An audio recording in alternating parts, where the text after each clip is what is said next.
Bonjour, Marie Landry, Vanessa Duval-Tuga. des agronomes pour Pioneer. Aujourd'hui, on est ensemble pour vous parler d'un sujet qui revient année après année.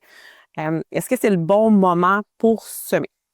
On va regarder quelques trucs et astuces pour nous aider dans notre processus de décision à savoir si c'est le bon moment. Premièrement, Vanessa? Bien, la première chose à regarder, c'est pas la date au calendrier, mais bien le sol. Donc, est-ce que c'est la bonne température? On vise là un 10 degrés Celsius où on va aller déposer la semence. Également, c'est quoi le niveau d'humidité du sol? On sait un sol qui est trop collant, trop humide.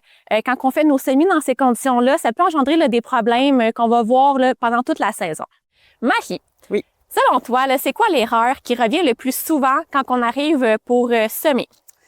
Bien, premièrement, on tombe souvent super excité parce que c'est le temps de semer.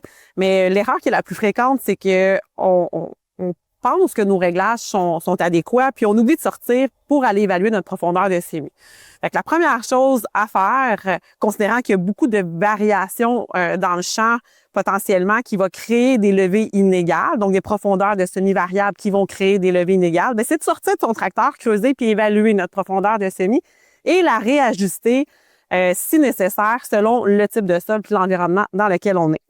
Pour le maïs, on vise environ 2 pouces pour une température plus stable, une humidité plus constante, puis surtout un bon développement des racines nodales. Pour le soya, juste un peu moins profond. Un semis qui est trop superficiel, c'est risqué. Des racines nodales qui seront faibles, des plants potentiellement plus sensibles à la sécheresse, puis parfois même du maïs qui va verser par manque de racines. En général, un semis un peu trop profond, ça pardonne plus. Même avec une bonne profondeur, la météo reste imprévisible.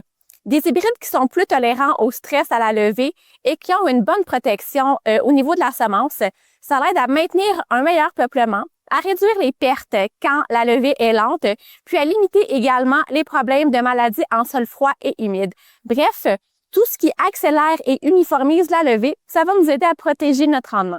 Donc, en conclusion, un bon semis, ça se fait lorsque les conditions de sol sont optimales d'un point de vue d'humidité et de température. Un semis à la bonne profondeur.